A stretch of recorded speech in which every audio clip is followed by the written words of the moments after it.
नमस्कार दोस्तों, स्क्रीन पर ध्यान दीजिए। आईजीपीएल इंडिया पोर्ट्स ग्लोबल लिमिटेड की वेबसाइट पिछले कुछ समय से ये अंडर मेंटेनेंस दिखा रहा है और इसी बीच एक और खबर आती है जो बाहर पोर्ट बोर्ड से भारत के डायरेक्टर्स का अचानक इस्तीफा। ये कोई ऑफिशियल ऐलान नहीं है, लेकिन जियोपॉलिटिक्स में खामोशी भी एक संकेत देती है। क्या है इसके पीछे का राज? क्यों भारत ने तुरंत ये कदम उठाए? तो सवाल यह है, क्या भारत ने दुनिया के सबसे रणनीतिक पोर्ट में से एक चाबहार की चाबियां ट्रंप के दबाव में वापस रख दी है, या फिर ये उस शैडो वॉर की शुरुआत है जो भारत को अमेरिका के बीच पर्दे के पीछे चल रहा है? आज सच समझने का वक्त ये हम सब के लिए जरूरी है। अब आप सोच रहे होंगे, तो भाई ईरान के एक पोर्ट से मुझे क्या फर्क पड़ता है? फर्क पड़ता है दोस्तों, और बहुत बड़ा फर्क पड़ता है। चाबहार सिर्फ एक बंदरगाह नहीं है, ये है पाकिस्तान को बाईपास करने का भारत का इकलौता जमीनी रास्ता। अगर ये रास्ता गया तो मध्य एशिया तक भारत की सीधी पहुंच गई। मतलब सस्ता कच्चा माल नहीं, एक्सपोर्ट स्लो और नौकरियां सीधे तरीके से प्रभावित। सीधे शब्दों में कहूँ, ये मामला विदेश नीति का नहीं है, भारत की आजादी की है। तो अब जरा बेसिक समझते हैं कि ये चाबहार पोर्ट क्या है। चाबहार पोर्ट ईरान के दक्षिण में है।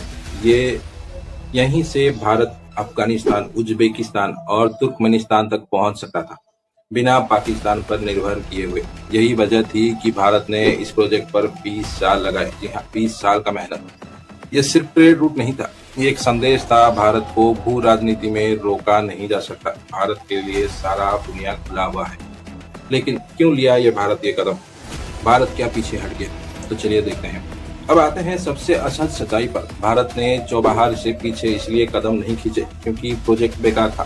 भारत ने दबाव में कदम कम किए हैं। ट्रंप प्रशासन का साफ संदेश था, जो ईरान के साथ खड़ा होगा वो अमेरिका की आर्थिक लाइन से बाहर होगा। और भारत के सामने दो विकल्प थे, एक तो भारत का और टैक्स से बचाना, या तो चाबहार बचाओ और टैरिफ, सैंक्शन और ट्रेड वार झेलो, या फिर चाबहार की रफ्तार धीमी करो और 150 बिलियन अमेरिकी व्यापार बचाओ। और जब चुनाव आइडियोलॉजी बनाम इकोनॉमी का हो, सरकारें अक्सर सर्वाइवल चुनती हैं। जी दोस्तों, ये सरेंडर नहीं है, ये एक स्ट्रैटेजी है। सरेंडर तब होता है जब आपके पास कोई विकल्प ना हो। भारत ने चाबहार छोड़ा नहीं, भारत ने स्पीड कम की है। ऑफिशियल प्रोजेक्ट जिंदा है, प्रैक्टिकली मोमेंटम रुका हुआ है। इसे कहते हैं स्ट्रैटेजिक रिट्रीट। जैसे आप देखिए, एक शेर जब शिकार करता है तो 2 कदम पीछे होता है, छपट्टे मारने से पहले। तो इसमें खतरा क्या है भारत के लिए? खतरा है, जी हाँ, चाइना। वो अकेला खतरा जो हमेशा बना हुआ था और बना हुआ है।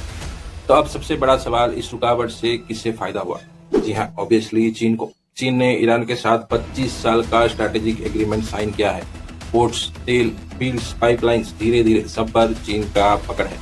जियोपॉलिटिक्स में जो रुकता है वो मिटाया जाता है, और भारत के स्लो होते ही चीन ने जगह भर दी। जी हाँ, चीन वो प्राणी है जो अपना रास्ता खुद ढूंढ लेता है। तो ये पूरी तरह सच नहीं है, पूरी तस्वीर एक तरफा नहीं है। भारत एक साथ अमेरिका, ईरान, रूस और चीन से टकराव नहीं ले सकता। भारत की अर्थव्यवस्था अब प्रयोग झेलने का हालत में नहीं है। जी हाँ, एक्सपेरिमेंट हम नहीं कर सकते। इसीलिए भारत की नीति है, आज बचो कल पोजीशन बदलो।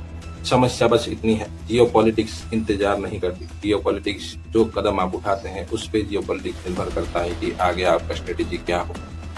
तो दोस्तों, सवाल ये नहीं है भारत ने चाबहार छोड़ा या नहीं, सवाल यह है क्या भारत को अपने लंबे अवधि के रणनीतिक हथियार तुरंत के दबाव में कमजोर करने चाहिए। आज चाबहार है, कल कुछ और होगा। अगर हर बार दबाव के सामने पीछे हटना नीति बन गई तो संप्रभुता सिर्फ भाषण में बचेगी। आप क्या सोचते हैं? क्या ये स्मार्ट स्ट्रेटेजी थी या खामोश हार? कमेंट में लिखिए। और नमस्कार, जय हिंद।